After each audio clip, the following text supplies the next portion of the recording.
Imagine being born into a family where your grandmother is also your aunt, your grandfather is also your uncle, and the family tree does not branch so much as it loops back on itself like a snake devouring its own tail.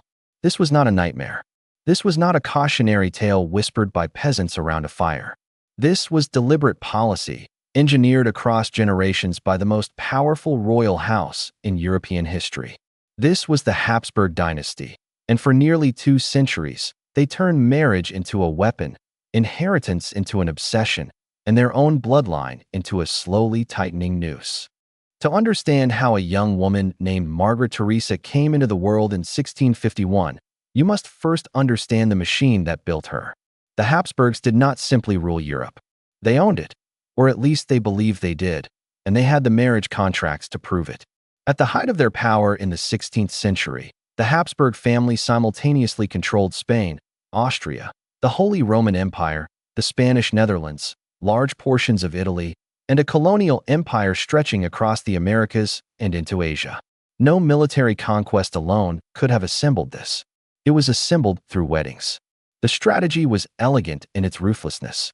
When Ferdinand of Aragon and Isabella of Castile united Spain in 1469, they set a template that the Habsburgs would refine into an art form.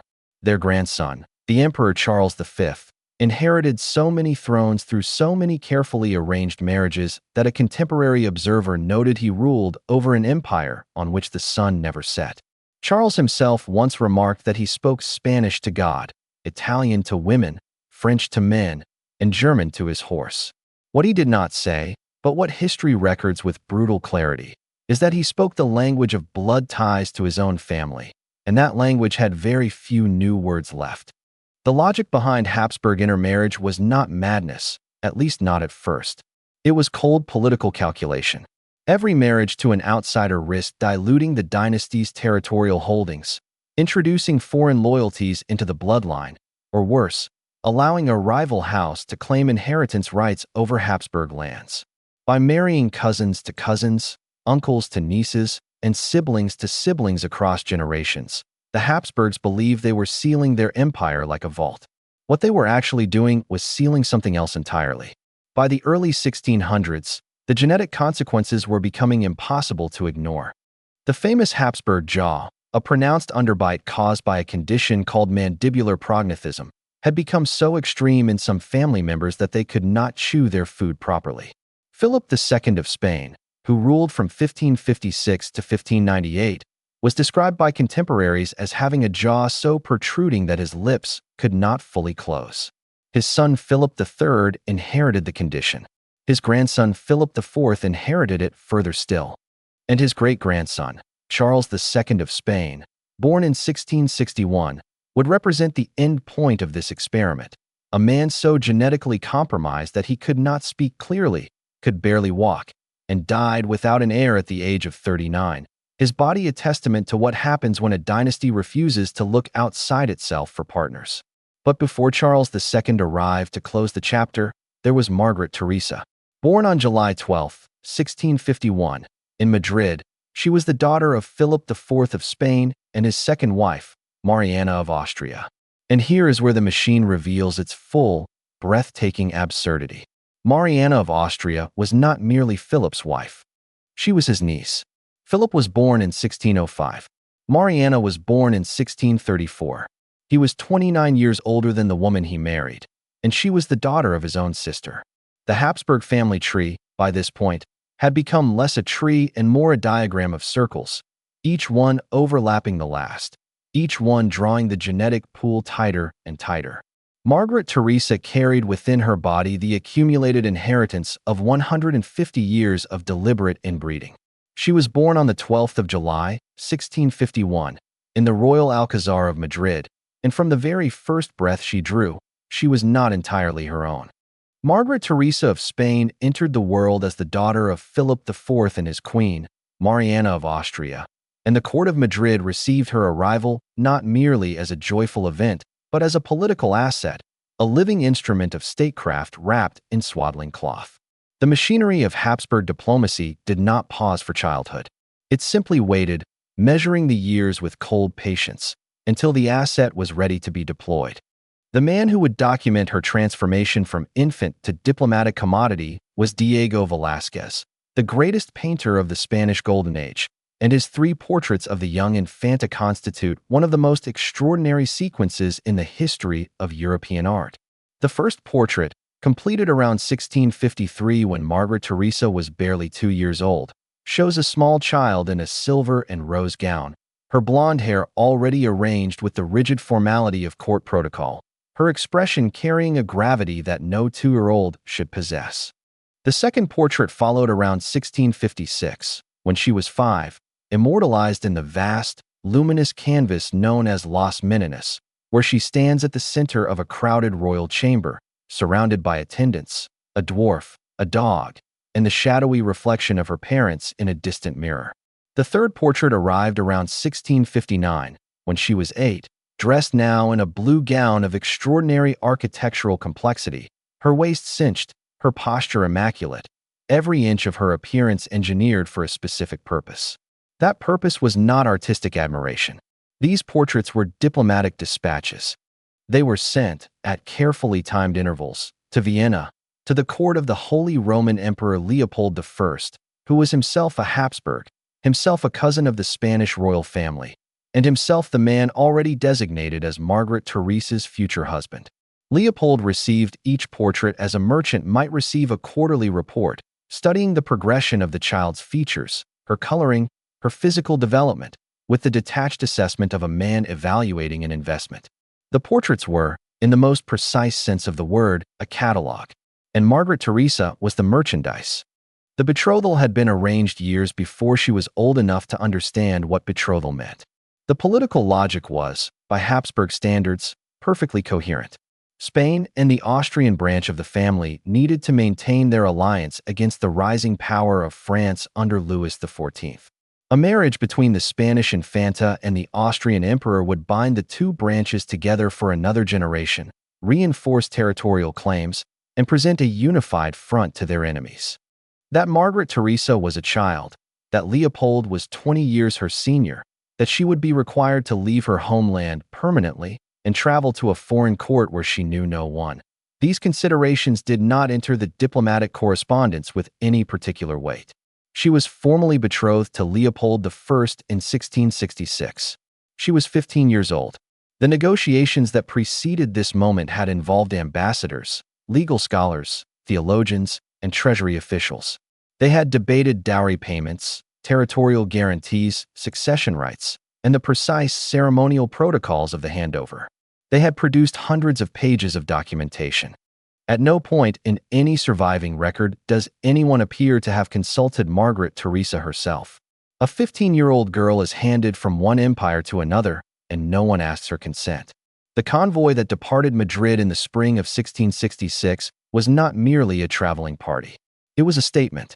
Hundreds of attendants, ladies-in-waiting, chaplains, physicians, stewards, and soldiers stretched across the roads of the Iberian Peninsula in a procession that announced, to every village and every watching eye, that the Spanish Empire was delivering its most precious asset to the heart of Europe. At the center of this extraordinary spectacle rode a 15-year-old girl who had never left Spain in her life, who had never slept a night outside the walls of a royal palace, and who was now being transported across an entire continent to marry a man she had seen only in portraits. The journey from Madrid to Vienna covered roughly 1,000 miles, and it would take 8 months to complete. This was not sluggishness. This was ceremony. Every city along the route had been notified in advance. Every local dignitary had prepared a reception. Every cathedral along the way had arranged a service of thanksgiving. The journey was itself a performance, a rolling demonstration of Habsburg magnificence, and Margaret Teresa was required to perform her role in it without complaint, without visible fatigue, and without any outward sign of the fear that must have accompanied every mile that carried her further from everything she had ever known. The roads through northern Spain and into the Italian territories were difficult in the best of seasons. In 1666, they were worse. The cortege moved through summer heat and autumn rain, through mountain passes and river crossings, through territories that were nominally at peace, but never entirely free of danger. Margaret Teresa traveled in an enclosed carriage, insulated from the landscape by curtains and protocol, attended at all times by the Countess of Villahambrosa, who had been appointed her chief lady-in-waiting and who served simultaneously as companion, guardian, and warden. The ceremonial handover took place in the city of Trento, in the Southern Alps, in November of 1666. This moment had a name. It was called the entrega, the delivery, and it was governed by protocols so precise that they had been negotiated by lawyers for months in advance. On one side of a formal boundary stood the Spanish delegation, which had escorted Margaret Teresa from Madrid. On the other side stood the Austrian delegation, which had traveled from Vienna to receive her. The Infanta was required to cross from one side to the other, physically passing from Spanish custody into Austrian custody, and in that single act of crossing, she ceased to be a Spanish princess and became the property of the Habsburg court in Vienna. She crossed that threshold wearing a gown of silver and gold brocade. She was 15 years old. She did not look back. The wedding itself was celebrated in Vienna on December 12, 1666. Leopold I, Holy Roman Emperor, King of Hungary and Bohemia, Archduke of Austria, was 26 years old. He was a man of genuine intellectual cultivation, deeply interested in music and theology, known for his personal piety and his considerable musical compositions. He was also, by the standards of his own dynasty, a product of the same concentrated bloodline that had produced his bride. Leopold and Margaret Teresa shared not merely a family name, but a biological inheritance so compressed that modern geneticists have calculated their coefficient of inbreeding as among the highest ever recorded in European royalty. The wedding festivities lasted for weeks. There were operas composed specifically for the occasion, theatrical spectacles of extraordinary ambition, banquets, tournaments, and fireworks that lit the Viennese sky. One of the operas performed, Illinois Pomo d'Oro, meaning the Golden Apple, was so elaborate in its staging that it required 2 separate evenings to perform in full. It depicted the judgment of Paris, the mythological contest of beauty among goddesses, and it was transparently designed as a compliment to the new empress, casting her as the living embodiment of divine perfection. The sets were designed by Ludovico Ottavio Bernicini, and the production was considered the most spectacular theatrical event in the history of the Austrian court. The audience watched in rapture. The applause had barely faded. The candles from the wedding banquet were still warm in their holders. And already, the machinery of dynastic obligation had resumed its grinding, indifferent work. Within months of the December 1666 wedding, Margaret Teresa was pregnant. She was 15 years old.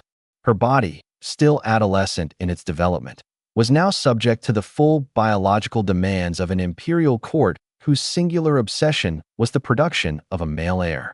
The physicians noted her condition with professional satisfaction.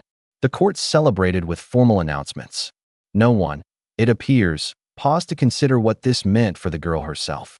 The first child, a daughter named Maria Antonia, was born on January 18, 1669. She survived. This was, by Habsburg standards, a cause for cautious optimism, though a daughter was never what the court truly wanted. Leopold required a son, an heir to carry the dynasty forward, and so the pressure continued without interruption. Margaret Teresa was 17 years old when Maria Antonia arrived, and she had already spent the better part of 2 years in a state of physical vulnerability that the court's ceremonial calendar did not acknowledge, and its political calculations did not accommodate. The second pregnancy followed, then the third, then the fourth. The children came in rapid, relentless succession, each pregnancy placing extraordinary demands on a constitution that had been weakened from birth by the very genetic inheritance that made her dynastically valuable. Modern medical analysis of the Habsburg lineage has established with considerable precision that the family's extreme inbreeding produced not merely cosmetic abnormalities, but systemic vulnerabilities, compromised immune function, reduced fertility, and heightened susceptibility to the complications of childbirth. Margaret Teresa carried all of these vulnerabilities within her, and she carried them into pregnancy after pregnancy, with almost no interval for recovery. The children died. This is the plain, devastating truth of those years. Of the pregnancies that followed Maria Antonia, the infants either arrived stillborn or survived only for days, sometimes weeks, before succumbing to the fragile constitutions they had inherited from parents who were themselves biological mirrors of one another. Each death was recorded in the court registers with the same formal language used to document any administrative event. Each death was mourned according to prescribed ritual. And then the court moved forward, because the dynasty required it to move forward, because the production of a male heir was not a personal aspiration but a political necessity of the highest order. What the court records do not capture, and what no official document was designed to preserve, is the cumulative physical devastation that 6 pregnancies in 6 years inflicted upon a young woman whose body had never been robust. By the early 1670s, those who attended Margaret Teresa closely described a figure visibly diminished from the luminous girl Velázquez had painted a decade earlier. She was thin in a way that suggested depletion rather than delicacy. She tired easily. She suffered from persistent ailments that the court physicians treated with the standard remedies of the era, remedies that were, by any modern assessment, largely ineffective and occasionally harmful. The court, for its part, maintained its rituals. There were still operas, still banquets, still the elaborate ceremonial calendar of the Habsburg court in Vienna. Leopold himself remained genuinely fond of his young wife, by all historical accounts, and his affection for her appears to have been sincere rather than merely performative. But fondness, however genuine, did not alter the institutional logic that governed their lives. The emperor needed an heir. The empress was expected to provide one. The fact that the effort was destroying her was a consideration that the political architecture of the 17th century Habsburg court was simply not constructed to weigh. By 1672, Margaret Teresa was 20 years old and had survived 6 pregnancies. 6 pregnancies in 6 years. In the early weeks of March 1673, the imperial court of Vienna grew quiet in a way that no ceremonial calendar could schedule and no diplomatic protocol could manage. Margaret Teresa, Empress of the Holy Roman Empire, was dying. She was 21 years old. The end came with the particular cruelty that had defined her entire existence within the Habsburg system. Her body, depleted by 6 pregnancies in 6 years, had simply reached the limit of what human biology could endure under such relentless institutional pressure. The court physicians attended her with the full arsenal of 17th century medicine, which is to say they attended her with very little that could genuinely help. On the 17th of March, 1673, Margaret Teresa died. She had been empress for less than 7 years. She had spent virtually every one of those years either pregnant, recovering from pregnancy, or mourning a dead child. Leopold's grief, by all historical accounts, was genuine. Those who observed him in the immediate aftermath described a man visibly shaken, a sovereign who had lost not merely a dynastic partner, but a companion toward whom he had developed real personal affection. He withdrew from public appearances. He composed music, as he often did in moments of private emotion, because Leopold was among the most musically gifted rulers of his era, and the harpsichord offered him a language that court protocol did not. His mourning was sincere. It was also, by the brutal arithmetic of dynastic necessity, brief. Within months, the machinery of Habsburg matrimonial strategy was already turning again.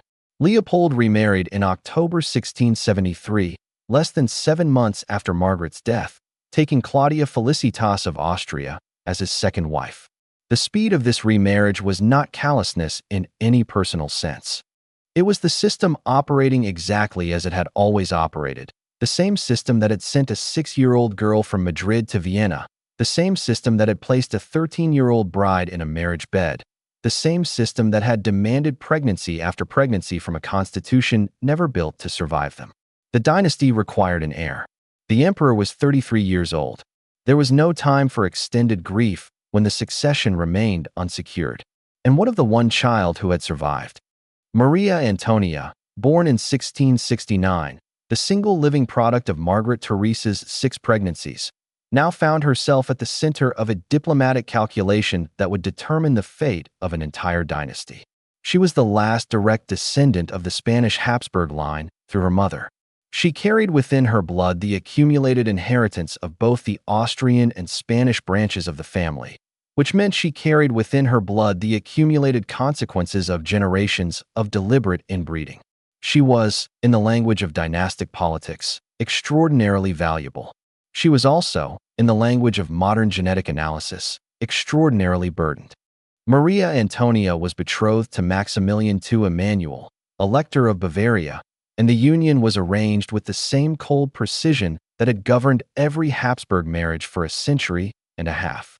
She died in 1692 at the age of 22, having produced one son, Joseph Ferdinand, who was briefly designated the heir to the Spanish throne before his own death in 1699 at the age of 6. The line was collapsing in on itself, generation by generation, each death narrowing the corridor of dynastic survival until there was almost no corridor left. Meanwhile, in Madrid, the Spanish Habsburg line was reaching its terminal point. The last king of that line, Charles II, had been born in 1661 to parents whose coefficient of inbreeding was the highest ever recorded in the dynasty's history. He could not chew solid food properly due to the severity of his prognathism. He suffered from chronic illness throughout his life. He produced no children despite 2 marriages. When he died in 1700, the Spanish Habsburg line died with him, and the War of the Spanish Succession erupted across Europe as the great powers fought over the inheritance he left behind. The last Habsburg king of Spain would inherit every consequence his ancestors refused to acknowledge.